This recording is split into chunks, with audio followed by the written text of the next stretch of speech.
Hello guys and welcome back. In this video, we'll be covering 10 short Unity tips and tricks which I hope are gonna help you. Let's dive right in.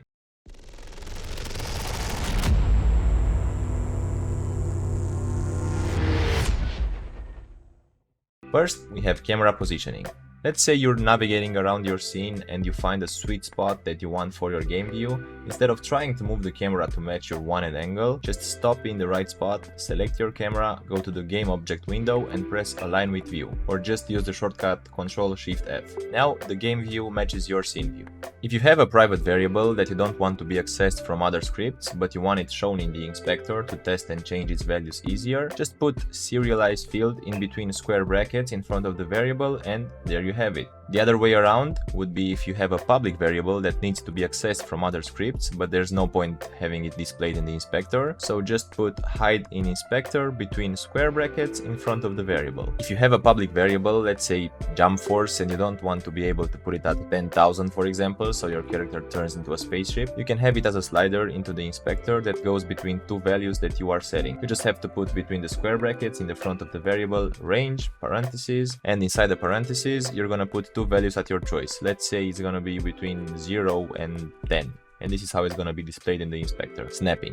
If you want two objects to align perfectly, you just have to select one object, hold the V key and drag it to the corner you want it to snap with. In the same topic, we also have grid snapping, which is a tool provided also for the alignment of the object. First, you have the grid visibility icon, which allows you to toggle the grid on or off and also change its axis or opacity. Then you have the grid snapping icon. If it is active and you move, rotate or scale one object, this object will snap along the grid according to the snap increment. If you have it off, you can also hold down Ctrl and move the object, it will do the same thing. The third icon is where you can change the snap increment.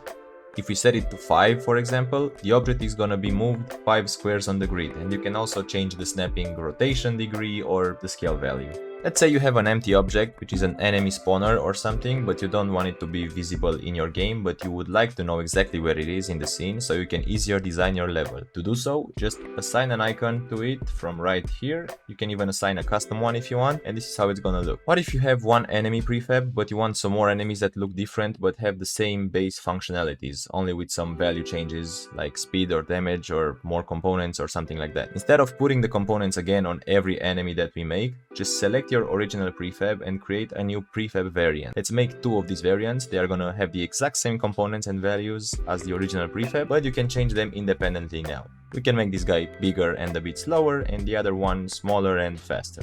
Event animations. Here we have a punching animation, which at the moment doesn't inflict any damage. We can make a damage function, but we only want the damage to be applied exactly at the moment the punch is landing. How do we do that? We just open the animation window, select the correct animation and add an event. We want it to be somewhere around here. Click add event, and up here select the function that you want to be called in that exact moment. In our case, do damage. Now our enemy takes damage only when the punch lands. The final tip for this video, blend trees. These are used for smoother transitions between animations. Let's say we have an idle, a strafe and run animation. Instead of snappy transitions, we can create a blend tree, go into the animator tab, create a state from new blend tree. Now select the blend tree and add in some motions. These are going to be the animations basically. We're going to add 3 of them, one for walking, one for strafing and one for running. You can see here we have a blend slider, which is a float, and up here near the animations we have the threshold value, which corresponds to the slider.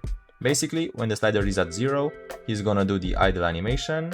If we boost it up to 1, he's gonna do the running animation, and if you set it at 0.5, he's gonna do the strafing animation. But from 0 to 1, he's transitioning smoothly between the animations, and it looks a lot better. The float can be set via code to change along with a certain variable of your liking, for example speed. So when the character's speed is 1, he's gonna be running, but when he slows down, he's transitioning to strafing, and if he stops completely, he's gonna transition smoothly to the idle animation.